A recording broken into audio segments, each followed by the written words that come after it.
Salut tout le monde, merci énormément d'être de retour sur le podcast Tissé Serré. Tout le monde, merci de faire confiance encore une fois, de revenir. Vous êtes tellement smart d'être là, tout le monde. Vous êtes mes gens préférés au monde. Le public de Tissé Serré, c'est vraiment un public merveilleux. Je suis très fier que vous soyez là à chaque semaine, mesdames et messieurs. Aujourd'hui, podcast avec les gens qui sont ici en vidéo peuvent le voir. J'ai un cadre de Pierre Hébert, tout le monde. C'est ma nouvelle affaire, en passant, là, pour les gens qui sont là depuis quelques temps.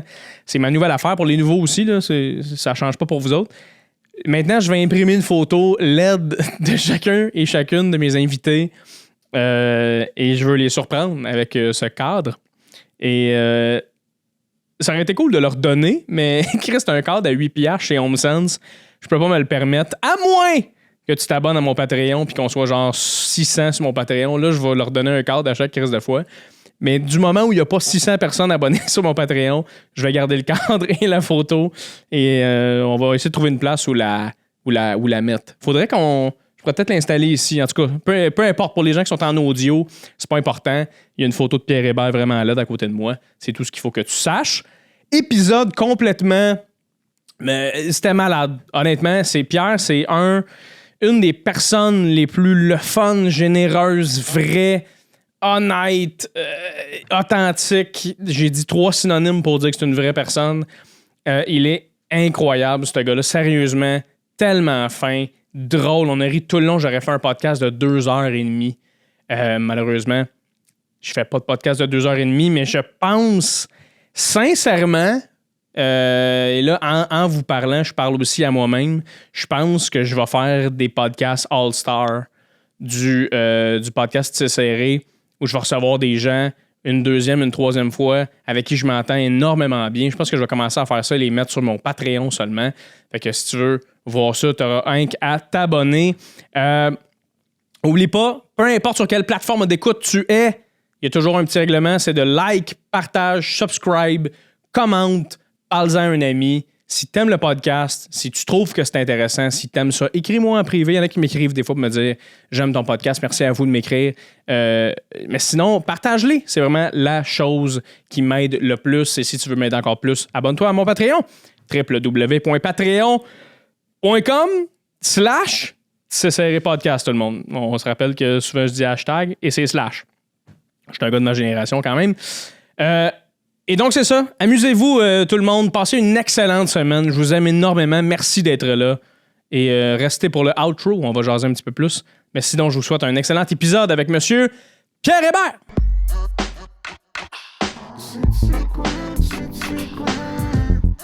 Confident.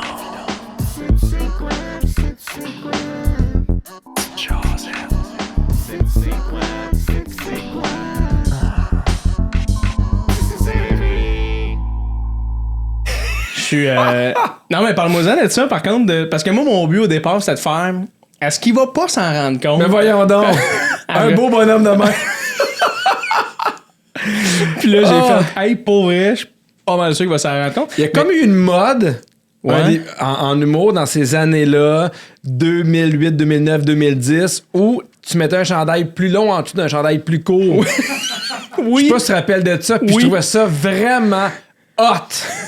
Puis là, on avait une séance photo. C'est ma première séance photo avec des photos officielles pour mon site web. Parce que dans le temps, un site web, c'était big. C'était la grosse affaire. Puis là, j'avais trouvé... Puis là, il y a d'autres photos où je remonte mes manches, mais mon chandail blanc est plus long. Et là, je me trouvais là, dans le vent maudit. Ah, puis les cheveux, tu sais, le mohawk, l'espèce de... Il y a rien qui marche. Il y a rien qui marche là-dedans, cette photo-là. Mais j'aimerais ça... Là, il y a des gens qui écoutent le podcast en audio. On est désolé. Allez sur YouTube. Tu sais, j'ai mis une photo de Pierre ici. Dans un beau cadre. Dans un très beau cadre du HomeSense. Avec le cadre.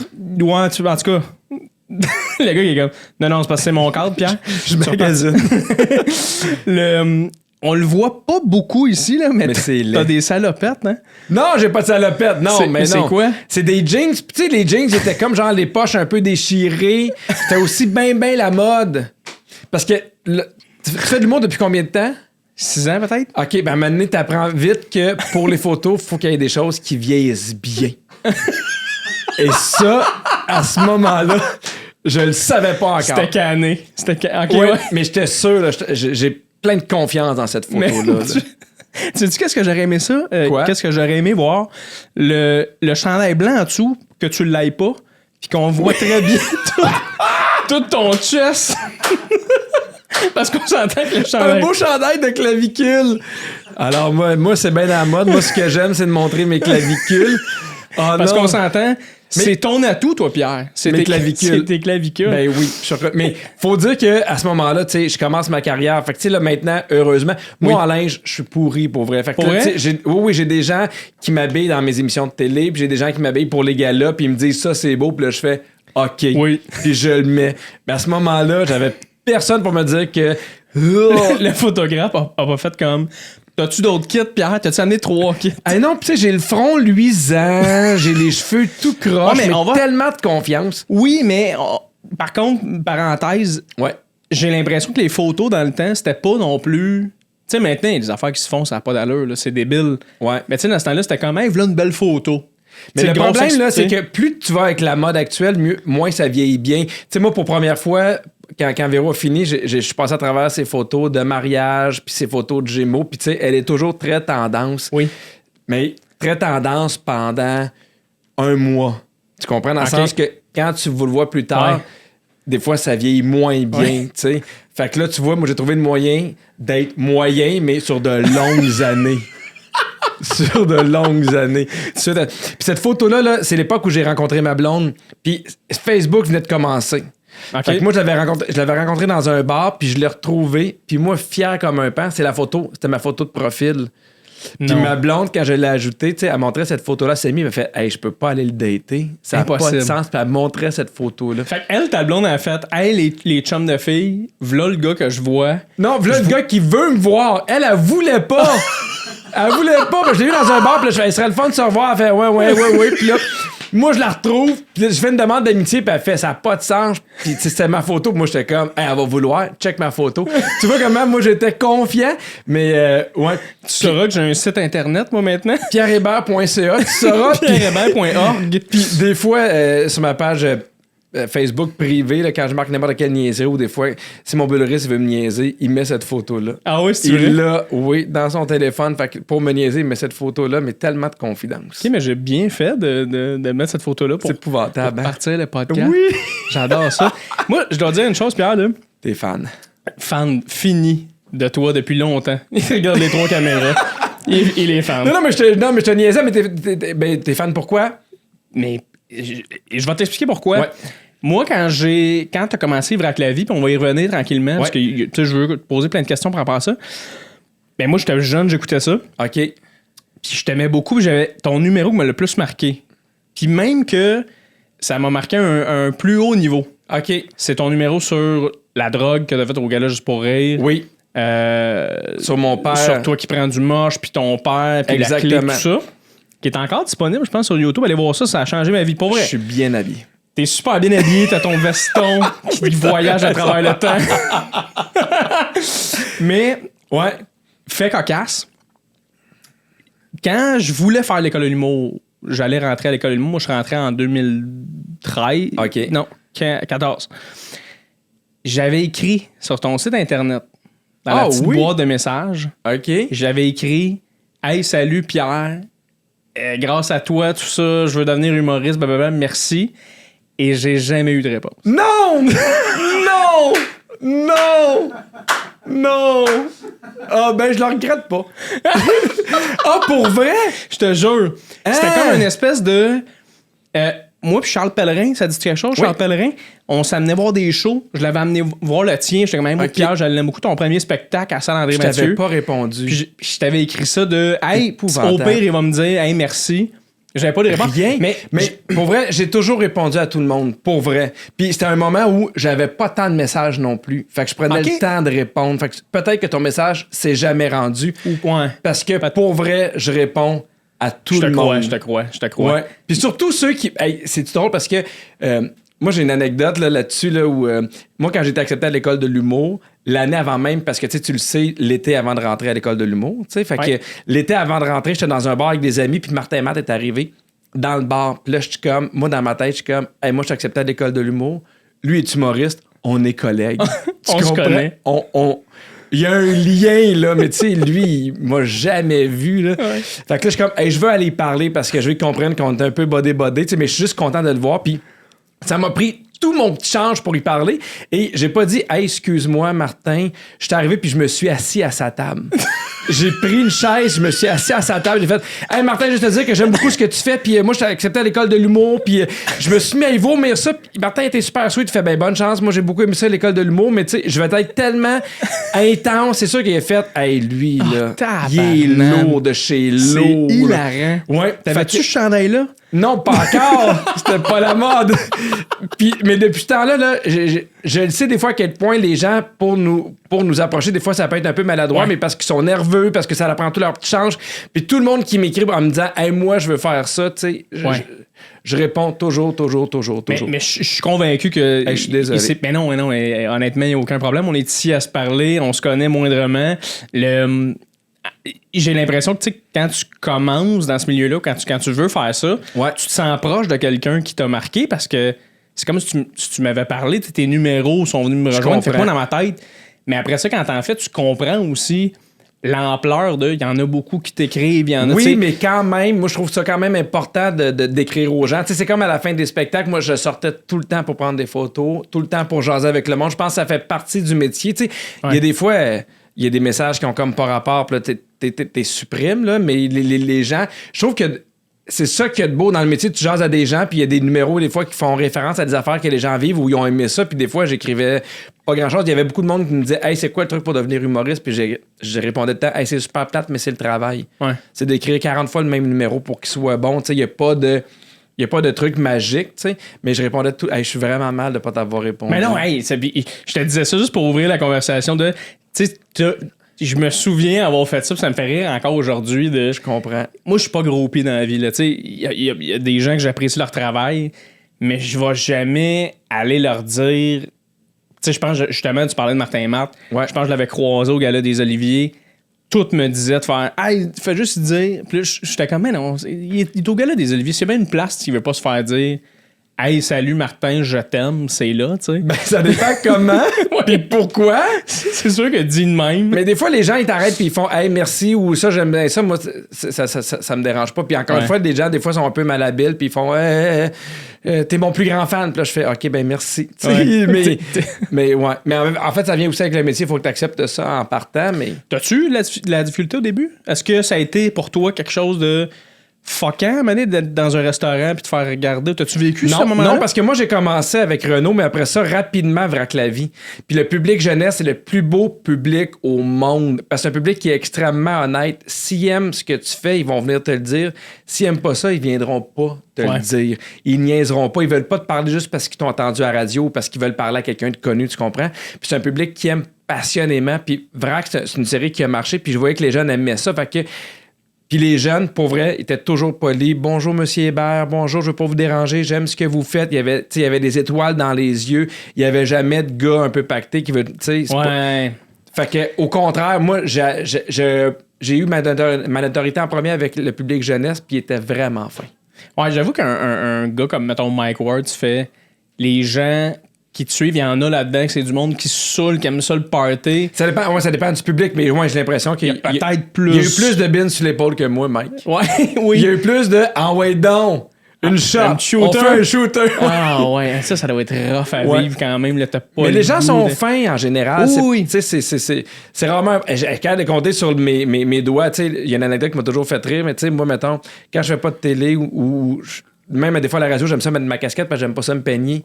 Puis à un moment donné, j'étais en train de faire l'épicerie, puis il y a une madame, là, en beau maudit, là, elle vient me voir, puis elle fait « Je t'ai reconnu! Même je t'ai mis ta calotte!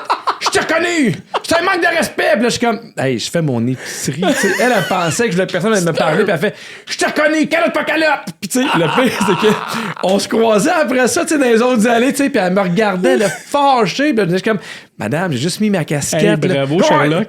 Ouais, fait que, mais ça, c'est des anecdotes qui sont super, mais en général, les gens sont fins. Mais on est chanceux au Québec parce qu'on n'est pas envahissant. Je me souviens, Sophie Nélis, qui est une actrice québécoise, qui avait fait t'avais déjà écrit. Hein? Oui, j'ai écrit à Sophie sur son site internet. Imagine, c'est là que t'apprends que j'ai écrit à tout le monde. Super freak.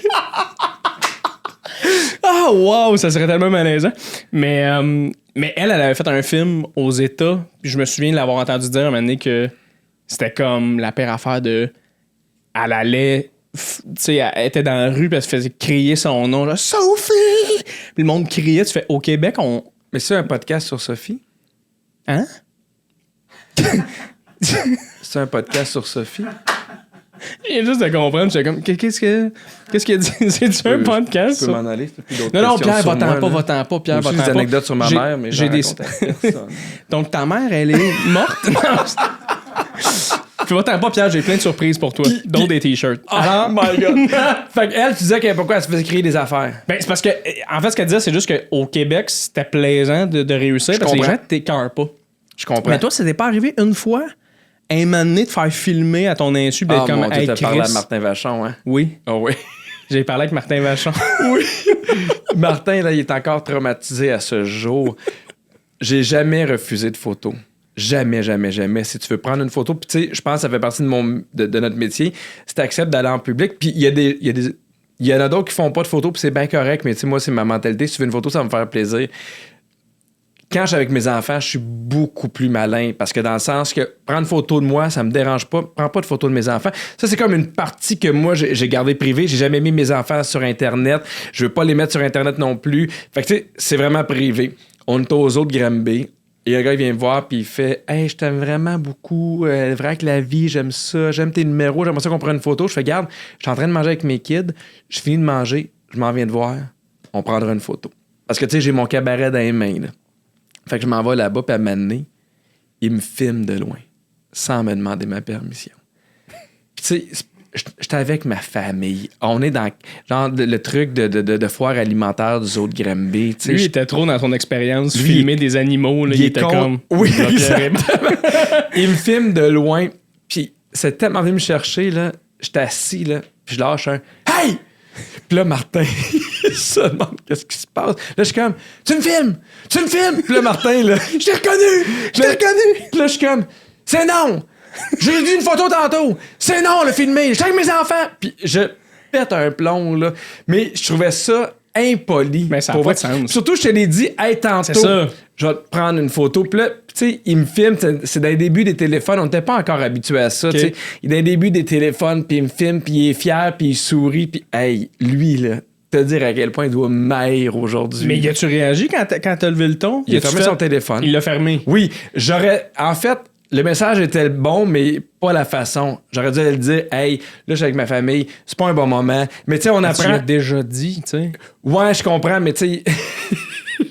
Le silence s'est fait. Hey, c'est sûr. Aux autres tout le monde s'est retourné. Hey! Tu sais, puis là, il était comme tabac. Tu te dis, il se passe de quoi? Il va se battre, ce gars-là? Exactement. Mais tu sais, j'aurais dû lui dire. Mais tu sais, ça, c'est une affaire aussi, on apprend dans le métier de gérer ces situations-là.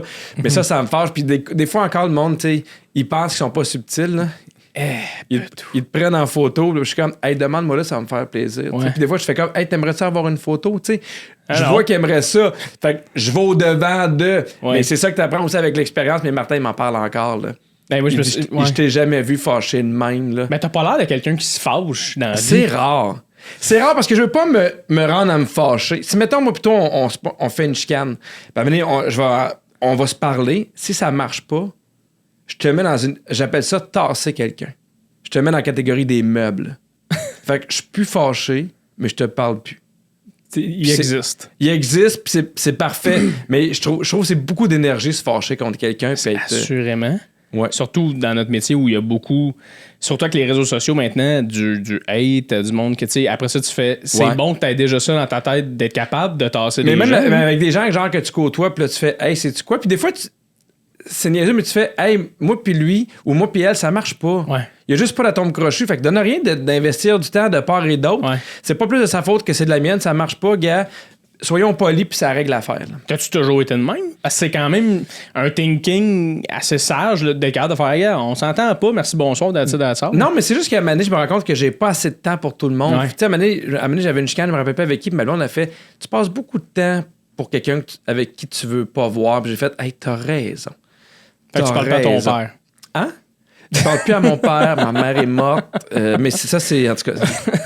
Mais je fais comme, hey, sais-tu quoi? Non, on passe à d'autres choses. Puis c'est super payant dans ma vie. Puis des fois, je fais comme, OK, ça, c'est rendu un meuble. Tu sais, ma blonde, elle le sait, des fois, je fais. Puis elle-même, des fois, elle dit, OK, lui ou elle, c'est rendu un meuble. Puis c'est bien parfait de même. Ah ouais, hein? Tu peux-tu dire que t'es capable de dire que t'as beaucoup d'amis dans la vie? Non, je pense pas que c'est nécessaire d'avoir beaucoup d'amis. J'ai beaucoup de collègues que j'aime beaucoup. Mais tu sais, des amis comme Martin, comme Phil Frank, Laprise, comme Frank, comme Guillaume Pinault. Tu sais, pour moi, t'es un ami si tu vas venir chez nous. Ouais. Tu sais, si tu viens, c'est drôle parce qu'on en parlait à la radio, tu sais, parce que Christine Pinault n'avait pas la même définition d'amis, puis je sais comme... Moi, chez nous, c'est sacré. Fait que si tu viens chez nous, si tu rencontres mes enfants, t'es un ami. Tu sais, mettons, Véro, on a soupé une couple de fois ensemble. Tu sais, après des shows, on se voyait.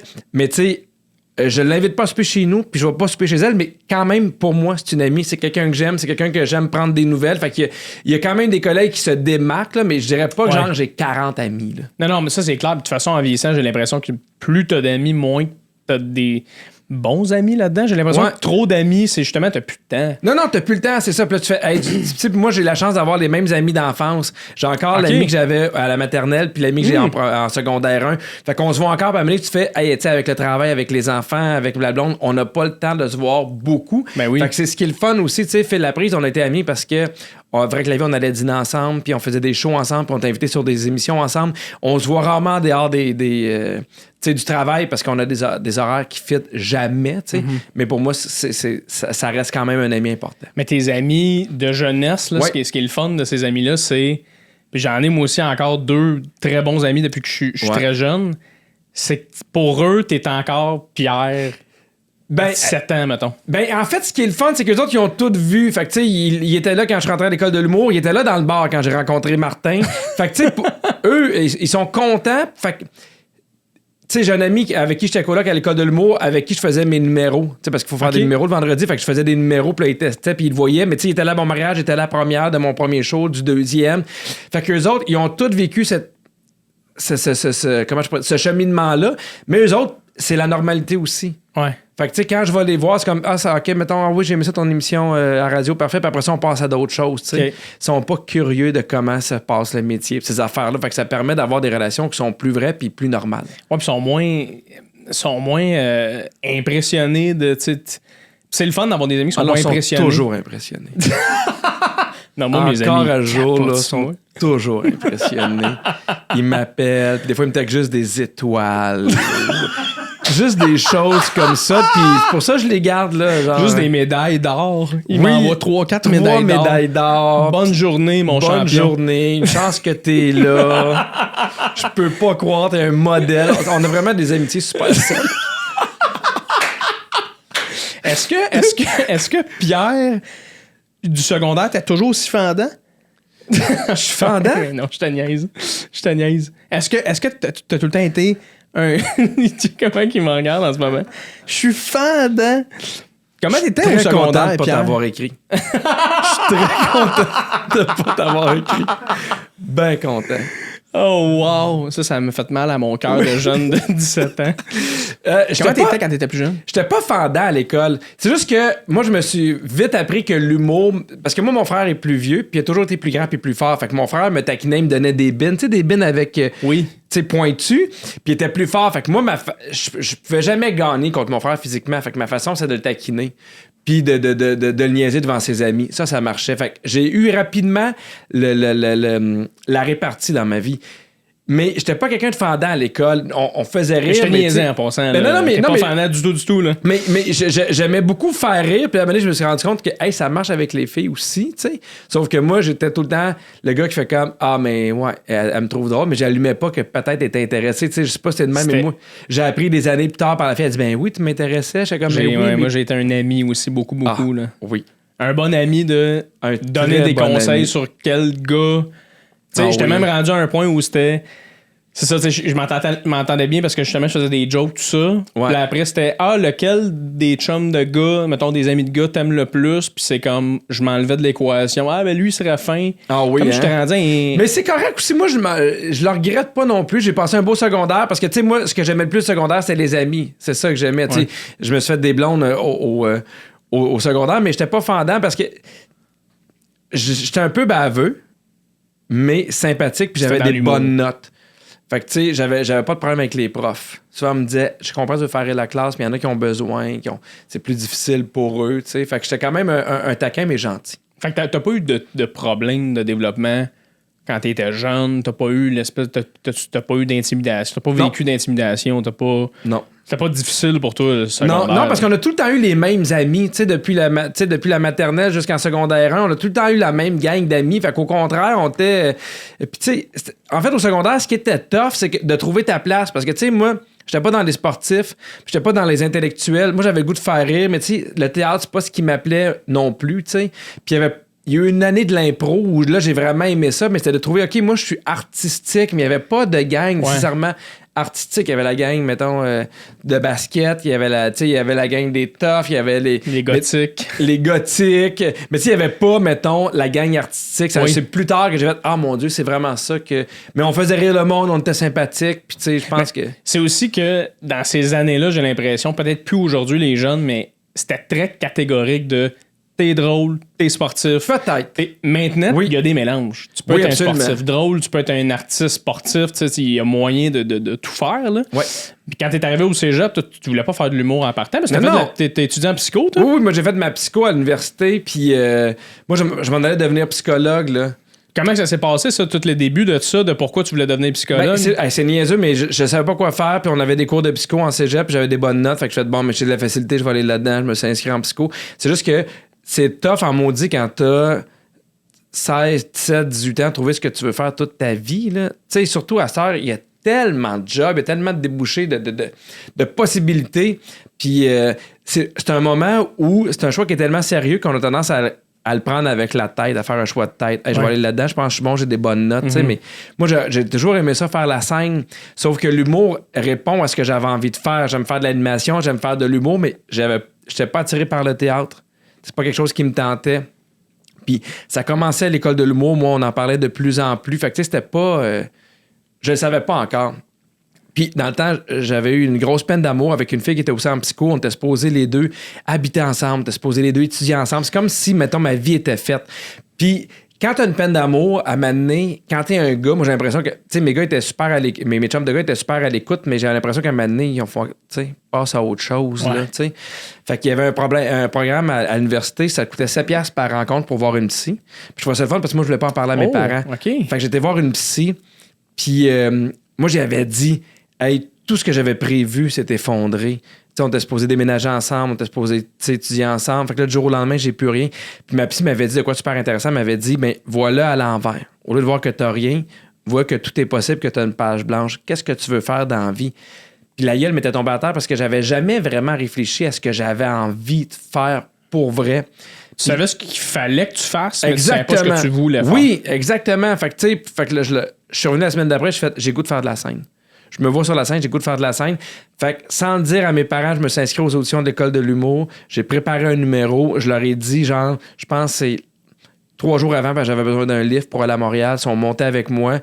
Mais tu sais, puis tu leur as pas dit, je fais des petites parenthèses. Je leur ai dit 3 jours avant. Mais tu leur as pas dit parce que tu penses que leur réaction aurait été négative? Non, je leur ai pas dit parce que je m'étais dit, si ça marche pas, je veux pas faire face à la discussion de l'échec avec eux. OK. Si ça marche pas, au pire, je vais le garder pour moi. Puis c'est comme si, pour moi, la peine d'amour, c'était déjà un échec. J'en voulais pas un deuxième. Mais en même temps, une partie de moi qui disait, si ça marche pas, c'est pas grave, au moins, t'aurais été au bout de cette affaire-là. Tu vas pouvoir faire d'autres choses. Fait que moi, la seule affaire, j'avais dit à mes parents, parce que dans le temps, l'école de l'humour, c'était 10 000. J'en avais dit, hey, si jamais je vais dans une école, ça coûte 10 000 $ par année, pouvez-vous m'aider? Puis en fait, oui. Je leur ai dit, je veux pas vous dire c'est quoi tout de suite. Puis là, 3 jours avant, ils l'ont su. Mes parents étaient super nerveux parce que t'sais, ça, c'est une autre affaire parce que tu as fait le podcast avec plein d'humoristes, puis là, tu te rends compte qu'ils ont fait de l'impro tout le secondaire, puis ils ont fait des spectacles, puis ils ont déjà écrit un premier numéro. Moi, c'est pas ça, c'est arrivé sur le tard, cette envie-là de faire de l'humour. C'est arrivé à 23 ans, tu sais. Fait que mon père était comme, mais il va se péter à la gueule, il a jamais fait ça, tu sais. Il fait rire ses amis, mais c'est pas ça de l'humour, tu sais. Il était extrêmement nerveux. Ouais. Puis j'étais super chanceux parce que mon numéro était moyen. T'sais, ils ont sûrement vu d'autres choses que moi, j'avais pas vues. Puis j'ai fait l'école de l'humour, puis ça a changé ma vie. J'adore entendre ça. Ouais. Puis comment que ça s'est passé, ta première année à l'école de l'humour, ta découverte de ce milieu-là, moi, de ton talent? Moi, la première année à l'école de l'humour, il y a eu... Tu sais, il y a la nouvelle école de l'humour, Mais moi, j'étais à l'ancienne école de l'humour qui était un trou. C'était-tu sur Saint-Denis? Ça? Sur Saint-Laurent. Saint-Laurent. Proche de Saint-Laurent et Prince-Arthur. Oui. On voyait les tuyaux passer, c'était rouillé. C'était sur du tapis commercial. Il y avait des coins que le tapis était arraché. Yeah, OK. Mais j'ai adoré cette école-là parce que t'as rien de besoin pour faire de l'humour. Ouais. T'as pas besoin d'un local d'architecte, tu comprends? On sent contre Chris s'il manque du tapis puis s'il y a de l'eau qui coule dans le coin. Tout ce que t'as à faire, c'est de t'asseoir puis de réfléchir puis d'écrire puis de brainstormer. Fait que moi, je me rappelle, j'arrivais puis il y avait comme le logo de l'école de l'humour avec le petit bonhomme qui avait comme un nez de clown dans le temps. Oui, Bon. oui. Puis il y avait ça à la porte, puis j'étais comme, mon Dieu. Puis là, je capotais. Mais moi, j'ai adoré mon année-là. C'était désuet, mais c'était tout ce qu'on a besoin, là, pas plus que ça. Là. Fait que moi, j'ai capoté. Puis dès la première semaine, j'ai fait, c'est ce que j'aime, c'est ce que je vais faire. C'était-tu, à cette époque-là, c'était en quelle année, ça, que t'es rentré à l'école? 2003-2005. 2003, fait que c'était quand même déjà réputé à ce moment-là. Ouais. C'était quand même... Il y avait eu Patrick Huard, tout ça. Il y avait eu Patrick Huard, Martin Matt, il y avait Louis-José qui était sur sa... Là, qui venait d'exploser, Patrick Gros. Ouais, c'est ça. Fait que là, est-ce que à cette époque-là, rentrer là, c'était même déjà vu comme... Ah, Barnan, il n'y en a pas beaucoup qui rentrent là. Je savais qu'il n'y en avait pas beaucoup, mais moi, la première affaire qui m'a frappé quand j'ai été accepté à l'école de l'humour, c'est les mosaïques. Parce qu'il y a une mosaïque de finissant. Oui, okay. Là, t'arrives dans la mosaïque, puis là, tu vois, mettons, Martin Matt, là, tu vois aussi Laurent Paquin dans la même année, tu vois Mike Ward, mais après ça, tu vois Denis Lemieux. Puis là, tu fais « Who's the fuck Denis Lemieux? » Puis là, tu fais « OK, c'est pas parce que tu gradues de l'école que tu vas vendre 100 000 billets ou que tu vas faire de l'humour. » Et je me rappelle, à ce moment-là, j'ai fait « Pas de plan B. Pas de plan B. » T'as deux choix. Tu sais, tu deviens Denis Lemieux ou tu deviens pas Denis Lemieux. Fait que finalement... Là, toute l'histoire de la psycho, c'était derrière toi, c'était fini. Ouais. Là. T'as-tu senti que ça t'a aidé, par contre, d'étudier en psycho pour... Je pense que oui, parce que c'est quand même connexe. Là. Ben oui, c'est un peu la même affaire. Au lieu d'analyser un problème puis de trouver une solution, t'analyses une situation puis t'en sors des gags. T'sais. Ouais. Fait que je pense que cette vision-là, puis je me suis rendu compte que c'est dans le même intérêt. T'sais, moi, je fais pas d'humour social, ça m'intéresse pas. Moi, j'aime partir de l'individuel pour jaser à tout le monde. Fait que c'est... Le gars qui aimait la psycho aime encore ça. T'sais, dans mes sujets radio, c'est ce que j'aime parler. J'aime parler de l'individu. Je suis pas quelqu'un qui va parler des grands courants sociaux ou des affaires de même. Ça m'intéresse pas. Mais l'intérêt a toujours été là du début à la fin. Un de tes premiers hits, c'était...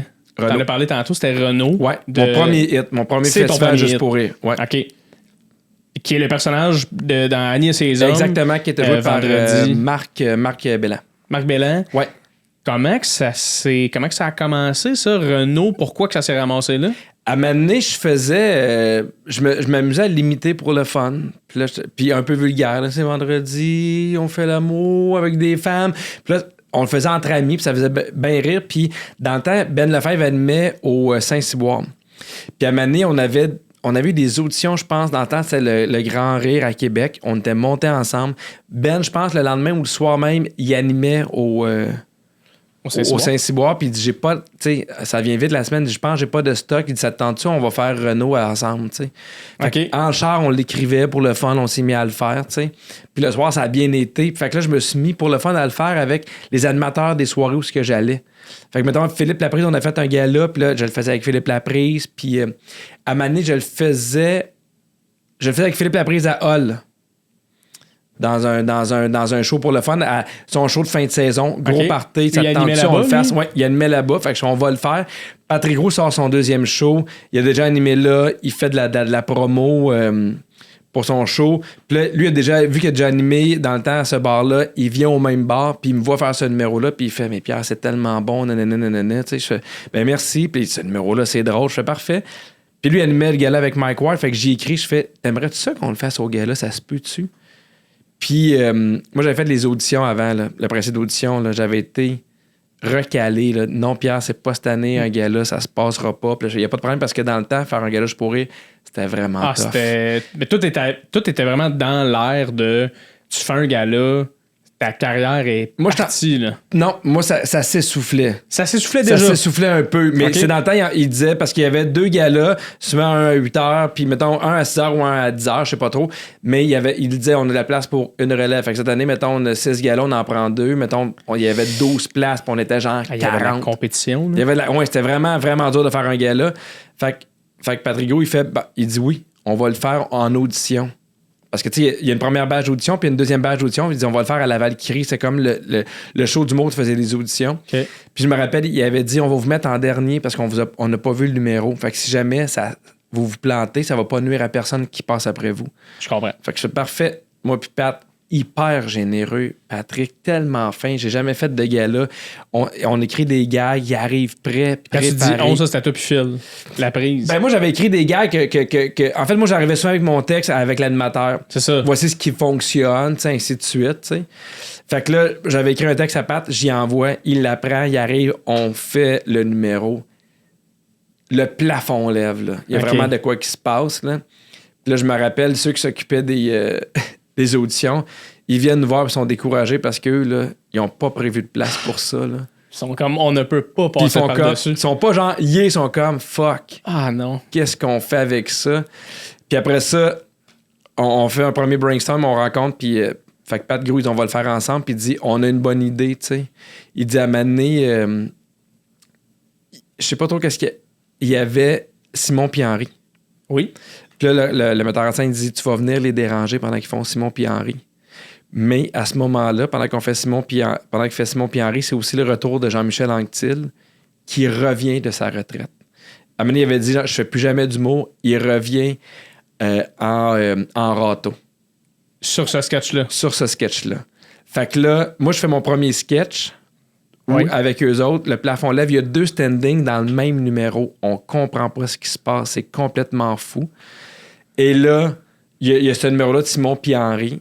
Et là, à un moment donné, t'as Jean-Michel qui rentre en râteau. Le monde, ça hurle. Ah, c'est clair. Ça hurle. Et là, il sort. Je reviens. Ça hurle. Je fuck leur numéro. Ça se lève encore. On comprenait pas ce qui se passait. On comprenait pas. Ça devait être un moment incroyable. Oui, puis je suis sorti scène, puis Patrick Gros a dit ta vie a changé. Moi, je réalisais pas, tu sais. T'avais quel âge à ce moment-là? Je pense que c'était en 2008, C'était en j'avais 2008? 28. J'avais T'avais 28. Ouais. Non, j'avais 27. J'allais avoir 28, tu sais. Puis toi, en plus, c'était pas calculé, là. Toi, c'est comme. Non. Moi, 2 mois avant ça, je faisais pas de gala. Je faisais pas de gala. Explique-moi, Pierre, comment. Moi, mettons, j'ai 27. Ouais. Ça fait 6 ans que je fais de l'humour. Ouais. J'ai commencé assez jeune. À l'âge que je commence à voir tranquillement, je fais ce serait le fun que ça marche un peu plus. Mais tu sais, on va tout le temps en plus, là. Je Mais comprends. tu fais OK. Toi, à ce moment-là, est-ce que tu étais dans un mood de hey, j'aimerais ça que ça parte de vivre de ça, ou t'étais vraiment comme un peu sur une bulle de hey, je fais ce que j'aime, je fais ce que j'ai le goût? Cet été-là, on commençait à tourner Vrac la vie. Fait que déjà, je savais, mettons, que c'est une année où j'allais gagner ma vie. Tu sais, fait que j'allais pas, mettons, être obligé de te pervertir en. Non, mais tu sais, je savais que j'allais pouvoir payer les factures. Fait que déjà là. Mais moi, j'étais juste content d'avoir des projets parce que moi, ma première année en humour, j'ai fait 6 000. Ouais. Puis j'étais content, là, comme je t'avais fait 250 parce que j'ai vraiment trouvé ce que j'aimais faire. Fait que j'ai jamais voulu que ça décolle en fou. J'étais juste content que ça fonctionne. Puis même encore aujourd'hui, je suis pas quelqu'un qui calcule. Des fois, mettons, avec mon agent, on se disait, hey, on avait des rencontres, qu'est-ce qu'on fait l'année prochaine, qu'est-ce qu'on fait dans les 3 ans puis les 5 ans. Puis tu fais, hey, les 5 ans puis les 3 ans.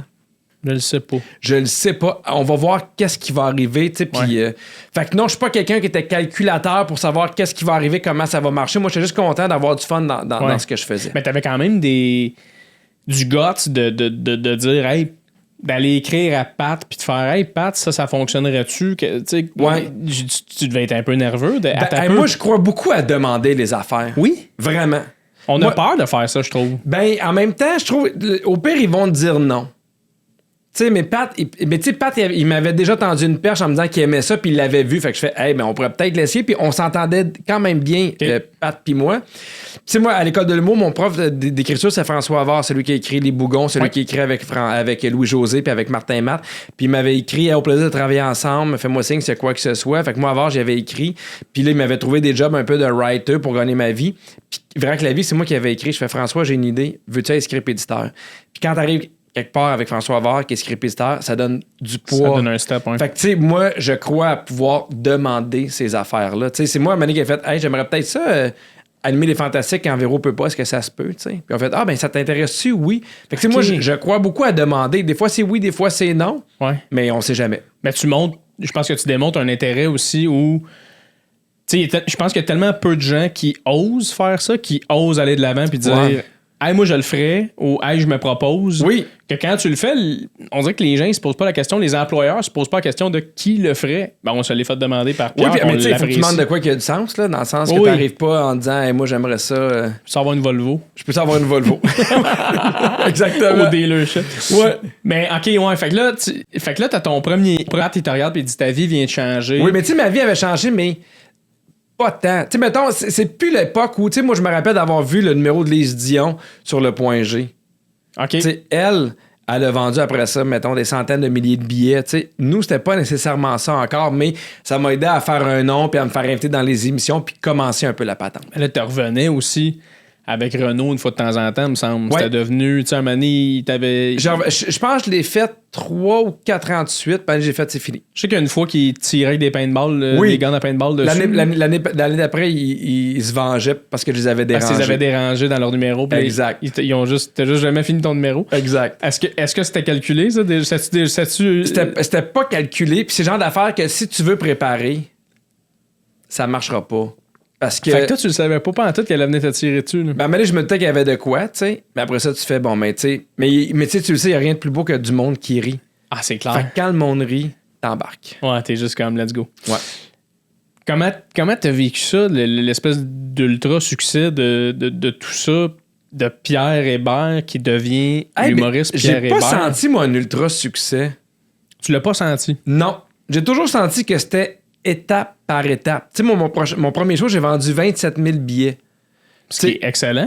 Ben oui, mais tu sais, mettons, il y a beaucoup de monde, tu sais, mettons, quand tu penses, mettons, à Rachid qui n'a vendu 300 000 de son premier, tu sais, ou un Federer qui n'a vendu 100 000 de son premier, ou tu sais, il y a du monde qui arrive, puis ça part, puis ça décolle. Moi, ça n'a jamais été le même, puis c'est tant mieux, je suis bien content, dans le sens que ça a été tranquillement, pas vite, mais ça a toujours bien été. Mais ça avançait tranquillement, pas vite, étape par étape, mais c'était parfait pour moi, tu sais. Mais le problème en humour, c'est que tu te compares tout le temps à ceux qui sont en avant. C'est ça l'affaire. Tu compares pas, mettons, pas ceux qui sont en arrière, mais ceux, mettons, qui n'ont pas encore le même succès ou la même notoriété que toi. Tu te compares à un tel, tu fais, ben, mais lui, c'est ça, il a vendu 150 000 billets, moi, j'ai vendu 27 000, tu sais.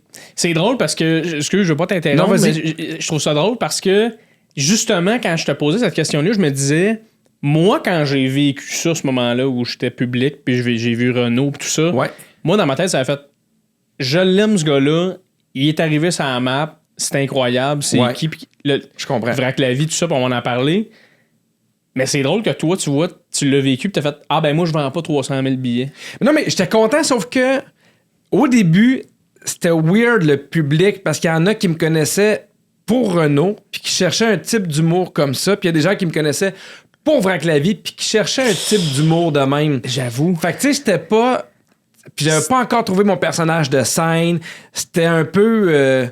Tu sais, C'était chambranlant. C'était pas chambranlant, mais c'était pas aussi clair qu'aujourd'hui. OK. Tu sais, aujourd'hui, j'ai tellement fait de télé puis de radio que les gens connaissent mon personnage, connaissent mon type d'humour, fait qu'ils savent, mettons, c'est ce qui va se retrouver dans le show. Ouais. Mais au début, c'est ça qui est dur à établir. J'avoue, quand t'as fait Renault, que les jokes, c'était très vulgaire, Oui. à Pierre dans Vrac la vie, que Ben, c'est il y a des gens qui arrivaient dans la salle avec leur ado de 11-12 ans. Mais il y a des gens qui voulaient voir Renault, puis je ne pouvais pas ne pas faire Renault parce que Tu c'est ce qui le m'avait faisais. fait connaître. Tu sais. Fait que je faisais un peu Renault, mais c'était un peu vulgaire. Fait que c'était comme, oh, c'était un clash. Tu sais.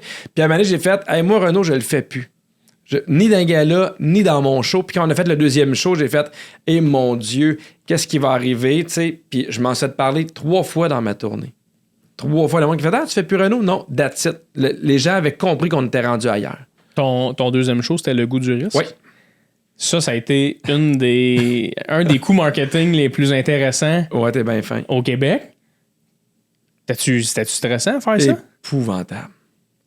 Parce que moi, en fait, c'est parce qu'on voulait trouver une campagne publicitaire qui est en lien avec le goût du risque. Puis à un moment donné, j'étais arrivé avec mon agent, j'ai fait, hey, ce serait le fun de voir si les gens ont le gosse d'acheter des billets sans savoir c'est qui. Puis elle a fait, ouais, mais il faut qu'il y ait quelque chose qui émotive. Fait qu'on a fait, ben garde, OK, tu sais, t'achètes des billets, tu sais pas c'est qui, mais c'est moitié prix. c'est moitié prix du billet, mais tu sais pas c'est qui. Fait que c'est 20$ le billet. 20$ le billet. Pendant 48 heures. Puis parce que souvent, dans le temps, puis même encore, c'est parce que c'est vraiment cher aller dans les journaux. Puis là, j'étais comme, ça n'a pas de sens de mettre 25 000$ de pub dans des journaux. Ça fonctionne pas. Comment qu'on peut... Moi, je leur disais, comment qu'on peut sauver ce 25 000$-là? Puis, tu sais, au pire, enlevons-les ces billets. Mais au moins, tu sais, ça va servir à des gens, tu sais. Puis, fait qu'en fait, on va l'essayer. Fait que, on fait parfait, on fait une pub, on le dit à personne, on lance ça un dimanche soir. Je me rappelle d'avoir écrit à Véro, puis d'avoir écrit à Salvaille, qui étaient les deux personnalités les plus fortes sur les réseaux sociaux. Je fais, hey, moi, j'ai une idée, c'est ça. Tu sais, je connaissais pas beaucoup Véro encore, je connaissais un peu Salvaille parce qu'on faisait de la radio ensemble. Je fais, ça vous tente-tu d'embarquer? On fait, ben oui, nous, on va. Ça partait à 9h le matin. Je pense que ça partait lundi à 9h le matin. Okay. Ouais, puis nous, le mercredi, à Salvaire, on l'annonçait en direct, c'était qui. OK. Fait que ça partait le lundi matin. Véro republie ça sur Twitter puis son Facebook. Salvaire republie ça sur son Twitter puis son Facebook. Puis je me rappelle, moi, je suis comme, pour vrai, je le disais dans mon show, mais j'espérais vendre 1000 billets, au moins un stand de 1000 billets. Puis là, je m'en vais, puis je vois les salles là, où ce qu'on est. Puis là, fait que je viens pour acheter des billets à Québec. Puis ça fonctionne pas, le site est pas ouvert. Puis là, je suis hors de moi, j'appelle mon agente, je fais Québec, la salle Albert Rousseau n'a pas ouvert les ventes. Il y a un buzz, faut qu'il rouvre la salle. De quoi tu parles? Elle va voir sa affaire, elle fait, je comprends pas moi non plus. Elle appelle la salle. On a tout vendu en 7 minutes. Pardon? On a vendu Albert Rousseau en 7 minutes. Ben non. Oui. T'es-tu Mathieu Dufour, coudonc? Mathieu Dufour avant Mathieu Dufour? Ouais, mais lui, il le fait avec sa face. Moi, je l'ai fait sans ma face. Puis là, elle me dit, Pierre, on a tout vendu. Parce qu'eux, ils avaient envoyé une infolette à leurs membres, puis dit, en l'annonçant à 9h. Puis tu sais, il y a plein de monde moi, qui m'ont dit, hey, moi, je me rappelle pas la dernière fois que j'ai vu un show d'humour à 20$, fait que j'ai pu inviter toute ma famille. Tu sais, je comprends. Il n'y a pas vraiment de risque à 20$. Fait qu'elle fait, on a tout vendu. Puis je fais, ben, ouvrons. Et là, ça part en vrille. Là. Ça nous appelle les salles, on a vendu. Ben, ouvrez une autre salle. OK, on trouve une autre date. Et là, pendant 48 heures, c'est la folie furieuse à mener à Sainte-Thérèse. La billetterie a lâché. Ben non.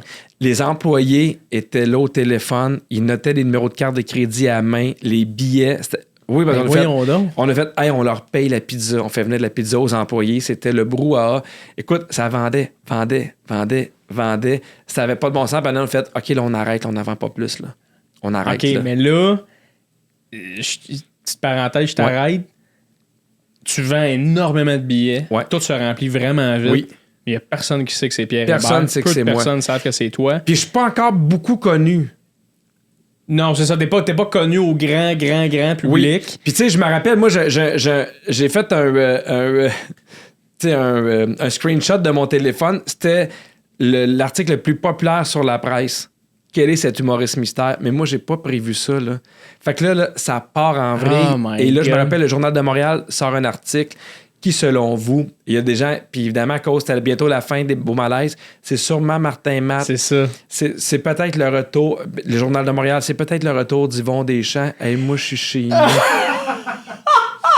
Je suis comme, gang, baissez vos attentes. Tu sais, c'est comme, mettons, j'ai l'impression d'avoir ramené mon restant de pâte de taille à ma blonde, puis elle est sûre que c'est une bague. Tu comprends? Je suis comme, non. C'est un restant de pâte de taille. Il va me marier. Exact.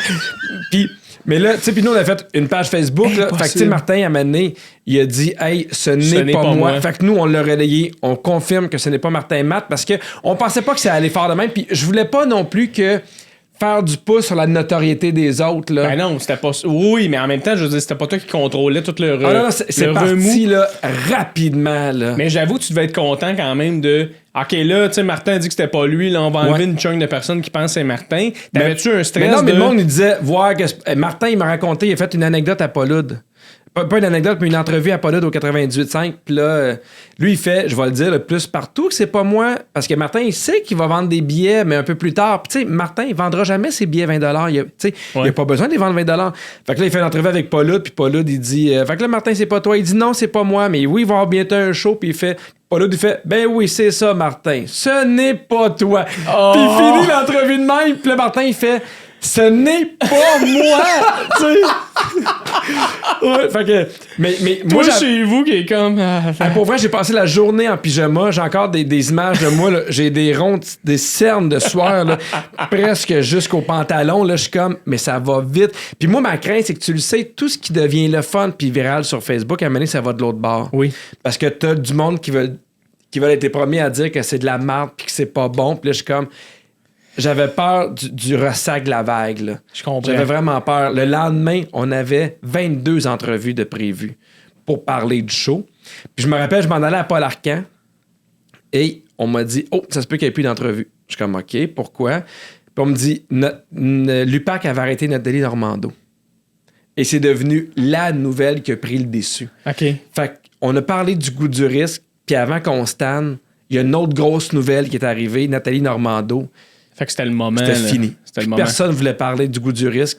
C'est parfait. J'étais arrivé chez nous, là, j'étais brûlé. Hey, c'est brûlé, clair. Brûlé. Ouais.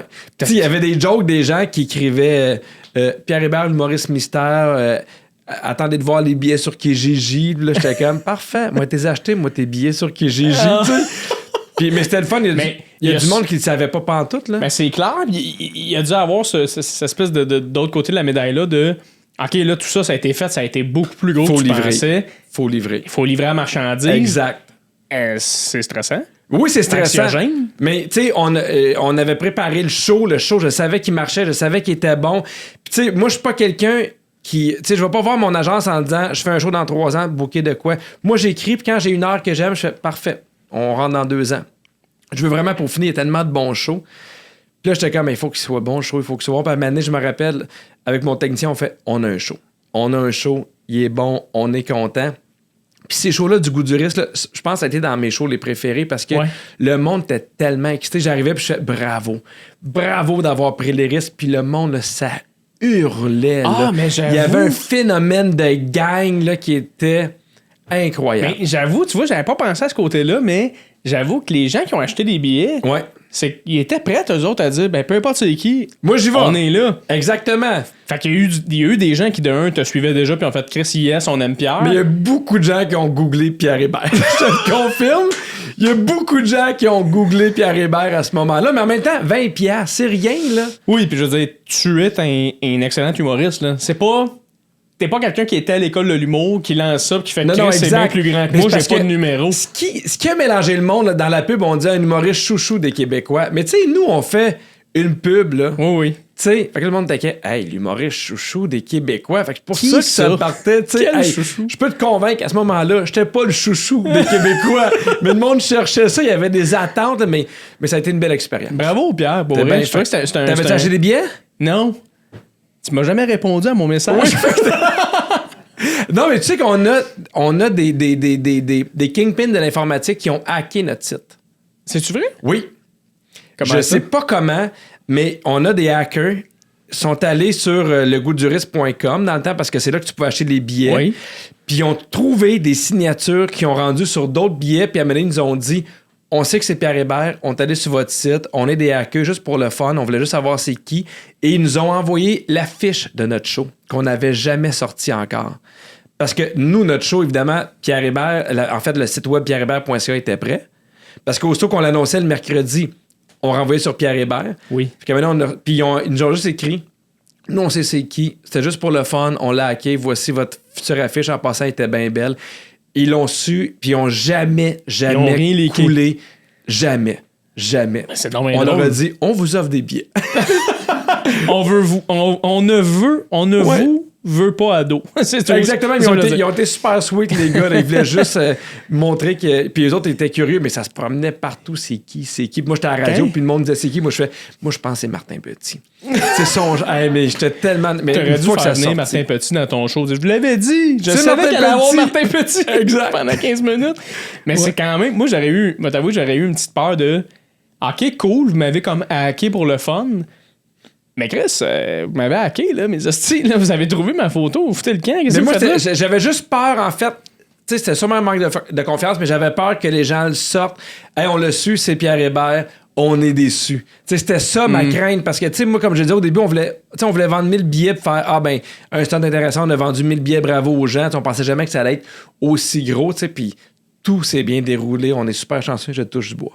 Ben, il y a juste ça du bois ici dans mon studio, fait que t'es chanceux. Puis il y a des gens qui disaient, hey, ça va être quoi au prochain show? Puis là, je fais, oubliez ça. C'est once in a lifetime. Oui, là. ben non. Hey, là, attends, si tu ressors encore humoriste mystère pour le prochain show, mais à la fin de la tournée, on a fait ça, genre.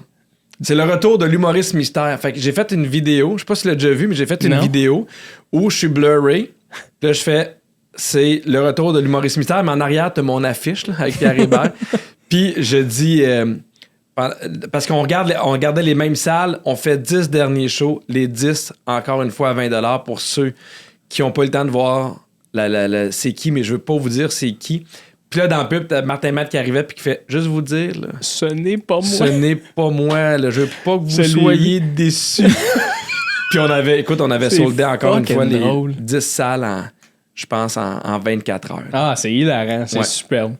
J'aimerais ça qu'on embarque plus, ça tire un peu à sa fin, mais en même temps, j'ai trop de fun, fait que fuck it. Tu veux me parler de Sophie? Je veux parler de Sophie Nélis. Comment la trouves-tu, toi? Parce que j'ai de la misère à la rejoindre. Ça me fait rire. Ah, c'est drôle, hein, Chris. À chaque invité. Toi, Sophie Nélis, non, mais ouais, y a-tu un contact? Est-ce que ta gérante connaît la sienne? Je me questionne. En tout cas, mais merci d'avoir été là, Pierre.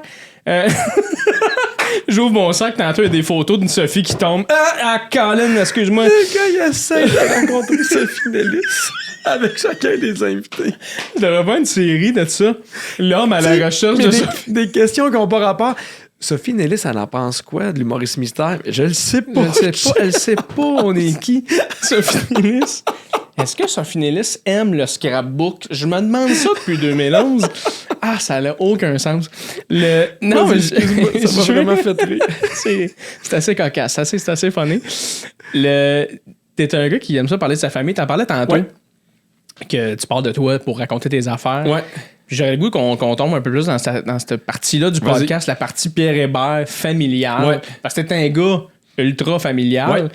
Puis je me demandais, puis je pose la question, parce que je suis vraiment curieux. Est-ce que c'est difficile d'avoir du succès dans le métier, de travailler beaucoup gauche à droite, puis d'entretenir une vie de famille?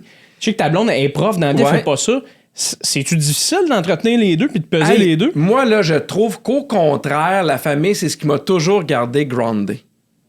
Toujours, parce que, tu sais, t'arrives, t'es super content, t'as gagné un Olivier. Quand t'arrives à la maison, tes enfants, là, ils s'en sacent, là. Tu comprends? Moi, là, mes enfants ont 5, 7 et 20. Fait que quand j'arrive à la maison puis j'ai fait de la radio, là, eux autres sont comme, tant mieux, mais on peut te jouer à serpent-échelle. Tu comprends? Ouais. Fait que ça focus sur le fait que c'est pas l'essentiel, puis ça focus sur le fait que mon métier, c'est mon métier, mais c'est pas ma vie. Ouais. Tu comprends? Fait qu'au contraire, moi, je trouve que c'est parfait. Puis d'avoir rencontré ma blonde, qui m'a rencontré la première année où j'ai fait 6000, qui a tout vécu avec ça, on fait tellement la part des choses sur tout. Je trouve que, tu sais, moi, c'est ce que je retiens le plus de Philippe Laprise dans Vrac la vie, son côté familial. Moi, j'avais déjà posé la question à Phil, tu sais, il m'avait dit, si jamais tu ferais pas d'humour, mettons, il dit, je conduirais une pépine. Je sais de quoi tu veux dire? Je conduirais une pépine, un gros bulldozer. Puis pour lui, il y avait aucun problème à ne plus faire d'humour, puis aucun problème à conduire une pépine. J'ai fait, mais t'as donc bien raison. Fait que j'ai tellement partagé ces valeurs-là avec Philippe Laprise pour... C'est dur, des fois, mettons, l'équilibre famille parce que tu travailles beaucoup, là. Mais tu sais, des fois, mettons, je me sentais mal parce que je travaillais beaucoup. Mais en même temps, j'étais comme, à chaque fois que je pars travailler, mes enfants, ils me voient partir avec le sourire, puis ils me voient revenir avec le sourire parce que... Fait que je me dis, il y a de quoi de le fun à apprendre aux enfants aussi, de choisir de quoi que t'aimes, qui te tente, qui te fait sourire, tu sais. Ouais. Puis au contraire, la job, tu sais, quand j'étais en tournée, de quoi de le fun, là, je suis parti 2 jours. Fait que j'ai 2 jours pour moi où je fais des escape games avec mon équipe technique, où on va au restaurant, où on prend un verre. Fait que je trouve que c'est pas tant difficile, puis au contraire, ça garde un équilibre qui est sain. T'as jamais vécu un moment dans ta vie de Et justement, t'es en tournée, t'es loin, puis t'es là 7 jours, puis là, t'es rendu à Natashquan, puis là, t'es comme... Ben non, parce qu'il y a le moment où des fois, je pars une semaine, mais il y a des fois où je suis là toute la semaine, puis je peux aller reconduire les enfants à l'école, puis je peux aller les chercher, puis je peux être là l'été. Je comprends. Je comprends. Non, c'est ça. Il y a des moments où je travaillais beaucoup, mais tu sais, puis là, quand je suis parti en tournée, mes enfants étaient plus jeunes, fait que ça rendait moins compte. Je pense que ça serait plus difficile. Ben, je pense qu'ils le verraient plus.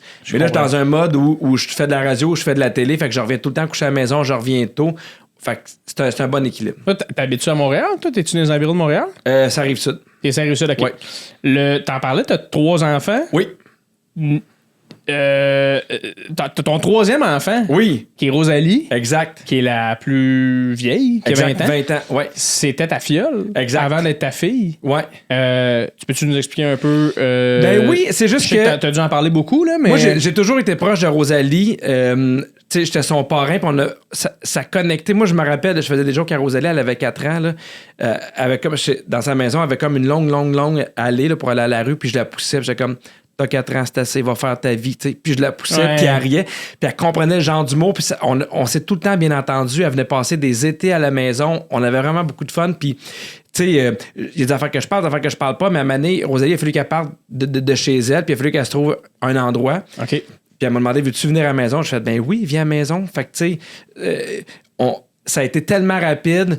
T'sais, il a fallu que je l'inscrive à une école secondaire. Il a fallu que je devienne son tuteur. Il a fallu que je passe en cours. Tu sais, il y a tout ça qu'il a fallu que je passe, mais tout a bien été. Puis c'est juste que je parle beaucoup de ma famille, je parle beaucoup de ma blonde, puis j'en parlais à la radio, je racontais des anecdotes, on est arrivé. Puis là, des fois, j'ai le temps pour raconter quelque chose sur Rosalie, mais j'étais comme, je le faisais pas, tu sais.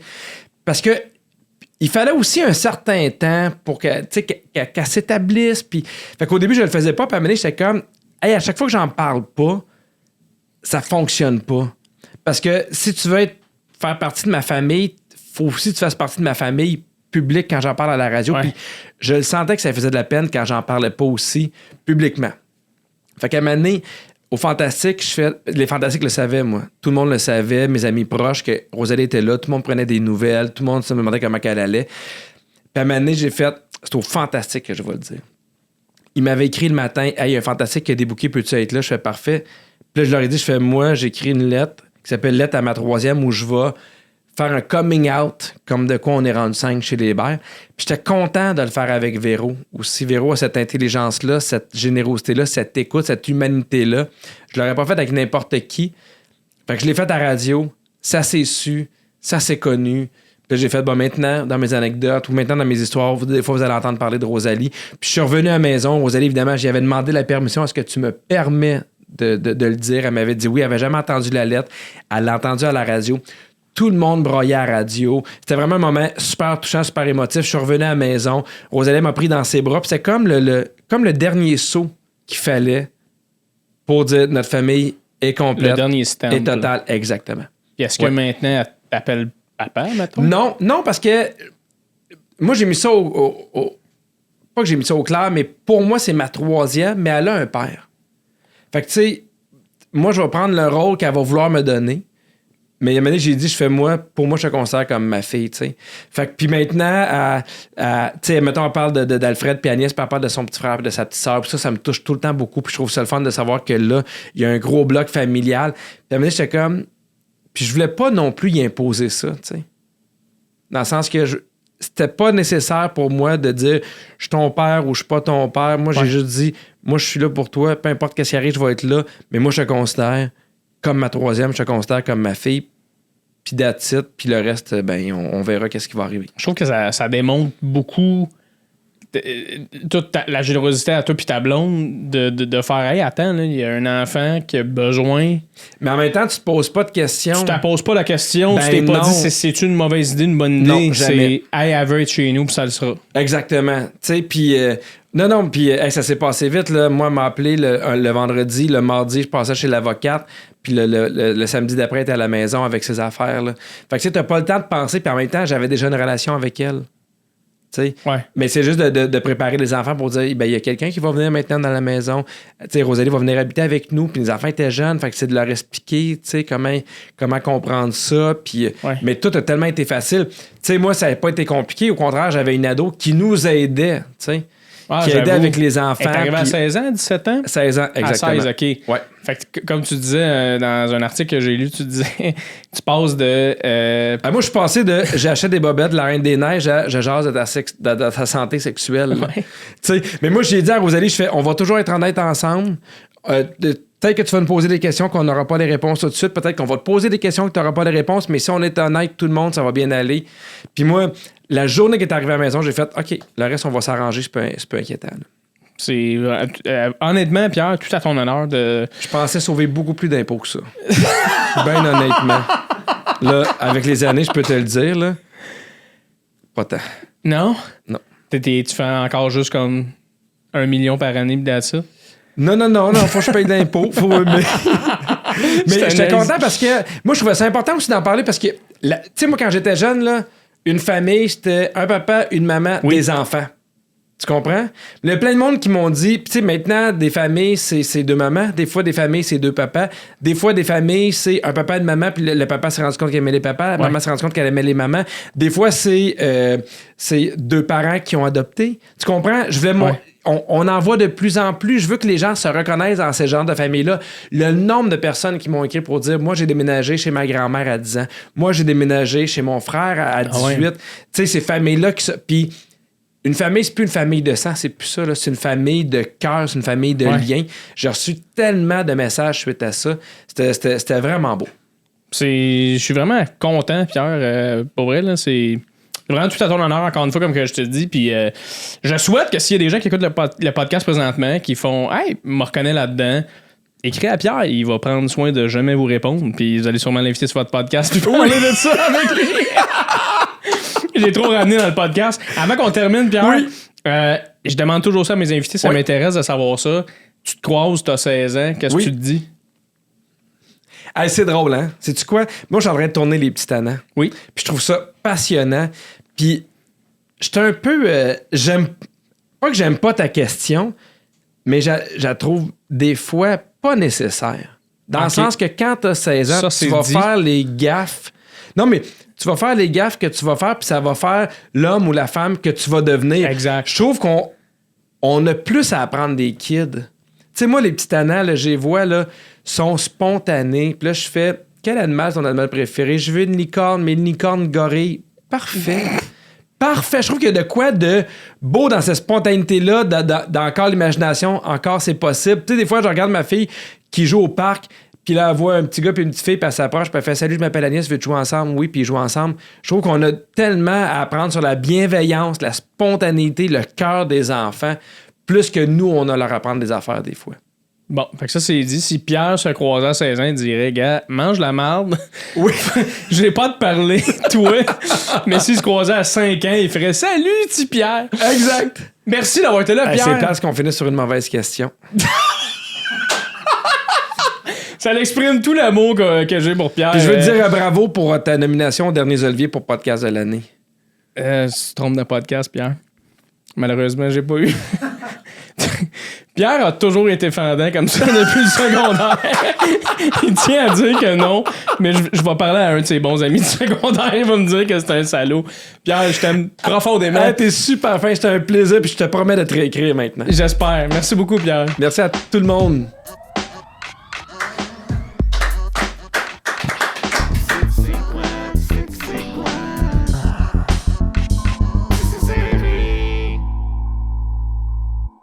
Fac, as-tu aimé le podcast? Tout le monde, as-tu adoré? Dude, dudette, boys and girls. Pourquoi je parle en anglais? Ça n'a aucun sens. Ça a été un podcast hilarant, man. J'ai tellement ri avec Pierre. Quelle bonne fucking personne. Je vous niaise pas. En plus, puis j'en ai parlé beaucoup, j'essaie de pas trop en parler parce que c'est quand même assez gros. Puis mais j'ai glissé un mot quand on est parti tantôt, mais quand il est parti lui tantôt, mais moi, quand j'ai découvert son numéro sur la drogue, ça m'a vraiment allumé. C'est venu me chercher. Je trouvais ça bon. Je le trouvais le fun. Je voulais un peu être ce gars-là. De faire un bon numéro comme ça, puis qu'il y ait des jeunes qui relate. Fait que ça m'a vraiment marqué. Puis c'est vrai que j'ai écrit. Puis c'est hilarant qu'il m'ait jamais répondu, mais on s'en fout complètement. Mais il a vraiment été quelqu'un qui m'a marqué. Puis je pense que c'est ça que j'ai envie de faire, dans le sens où je veux être un très bon humoriste, je veux faire rire, c'est ça que je veux faire le plus possible, mais ce que ce gars-là m'a fait quand j'étais jeune, c'est ce que je pense que j'ai le goût de transmettre le plus, c'est de transmettre la passion, transmettre le fun. Je pense que je suis une bonne personne. Ce gars-là, c'est une bonne personne. On dirait que dans ce milieu-là, il y a beaucoup de mauvaises personnes qui réussissent à se faufiler à travers tout ça pour une raison X, parce qu'elles sont plus shark ou je sais pas trop comment, honnêtement.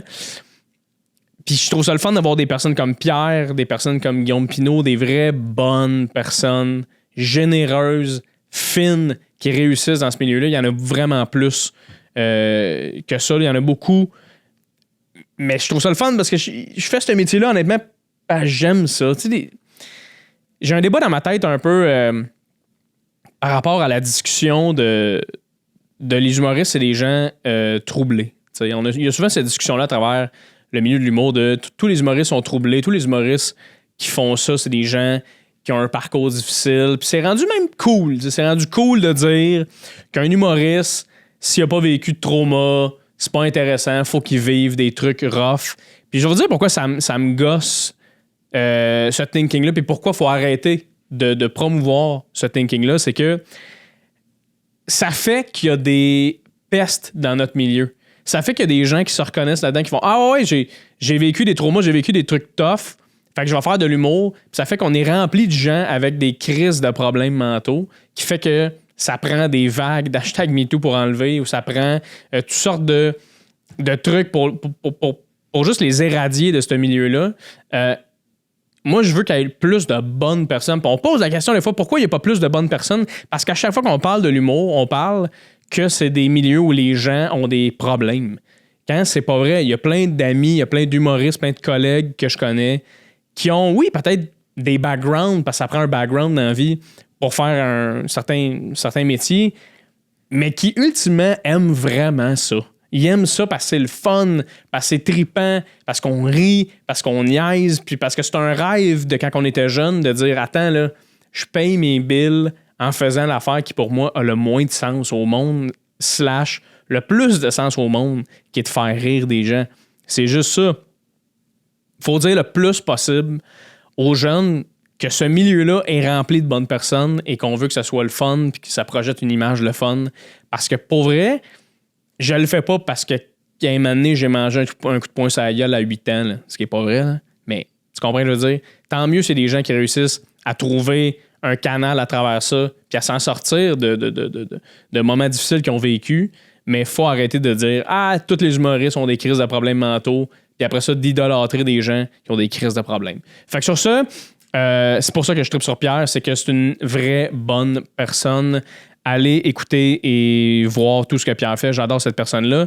On parlait aussi de son enfant, Rosalie. Je voulais juste spécifier une affaire, c'est que lui, en fait, c'est ça, il y avait, pour les gens qui n'ont pas compris, lui, il a 2 enfants à lui et elle, c'est sa fiole. Il est arrivé quelque chose qu'on ne sait pas, que Pierre ne dira pas, puis c'est bien correct, il a le droit de ne pas divulguer absolument tout de sa vie. Mais il est arrivé de quoi? Et il a donc adopté cette jeune fille-là qui voulait aller habiter chez lui. Puis je trouve ça vraiment...